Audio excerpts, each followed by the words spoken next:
Assalamualaikum warahmatullahi wabarakatuh.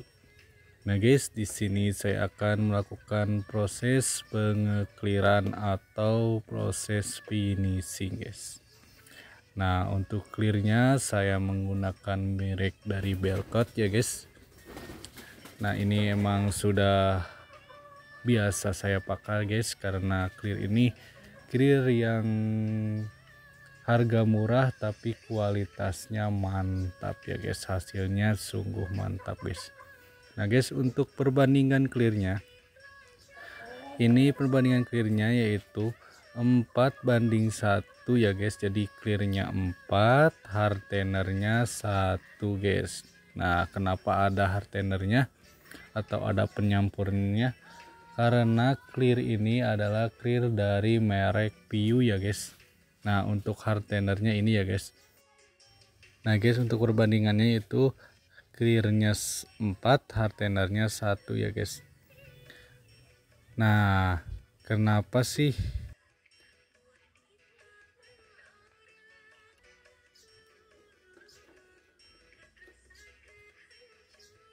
kalau clear NC itu tidak ya guys? Jadi udah satu ya guys, tidak ada campuran hardener atau apapun ya guys.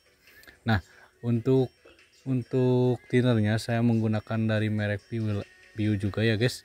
Nah untuk perbandingannya saya seperti biasa dibikin agak kental ya guys, yaitu 3 ya guys.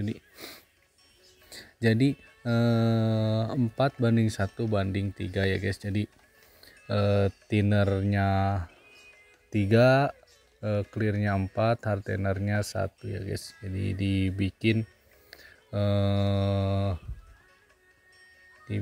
agak kental ya guys.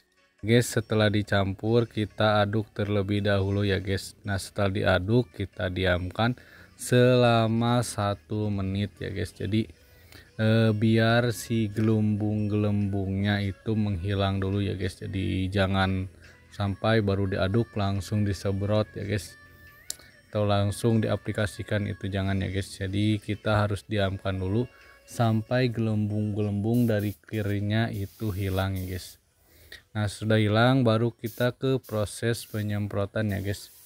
Untuk medianya ini media DOP Vario 125 ya guys. Nah seperti biasa sebelum ke penyemprotan inti kita ke proses kabut-kabut dulu ya guys, agar si clearnya itu tidak kaget ya guys. Jadi si clear bawahnya itu tidak kaget. Kita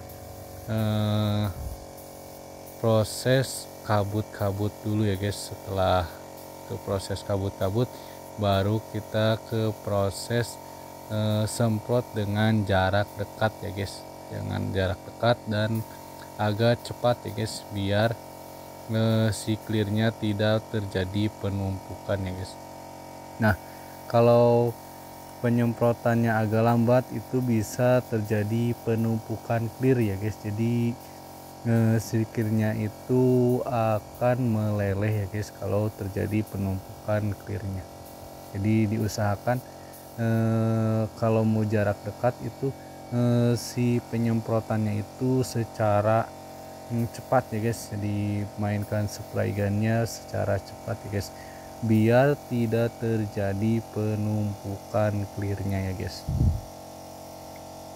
Nah setelah proses pengeklirannya beres, kita langsung diamkan di tempat yang terhindar dari debu ya guys selama 1 hari ya guys.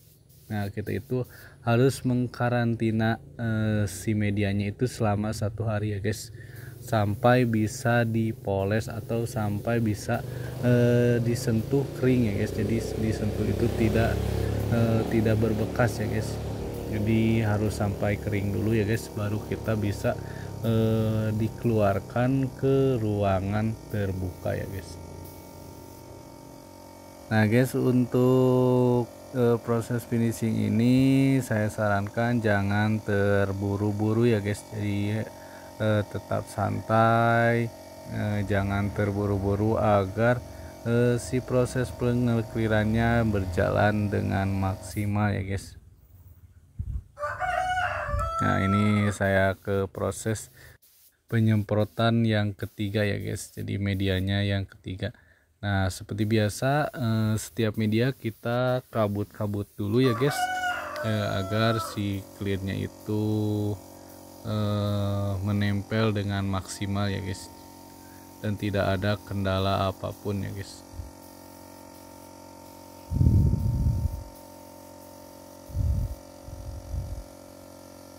Nah untuk anginnya ini saya menggunakan tekanan angin 3 bar ya guys, jadi tidak terlalu tinggi ya guys, jadi sedang ya guys, jadi tidak terlalu tinggi tidak terlalu rendah tekanan anginnya. Nah kalau terlalu tinggi itu bisa mengakibatkan yang pertama bisa mengakibatkan penumpukan clear, yang kedua bisa mengakibatkan hasilnya itu tidak maksimal ya guys, jadi agak keriting-keriting. Itu bisa juga disebabkan oleh tekanan angin yang terlalu tinggi ya.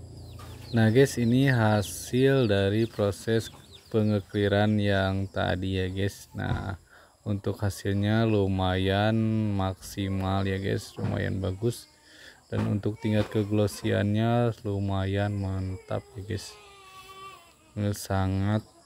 Sangat becek ya guys hasil clear coatnya ya guys. Nah mantap sekali guys ini untuk hasil clear coat dari merek Belcoat ya guys. Sekian video dari saya, wassalamualaikum warahmatullahi wabarakatuh.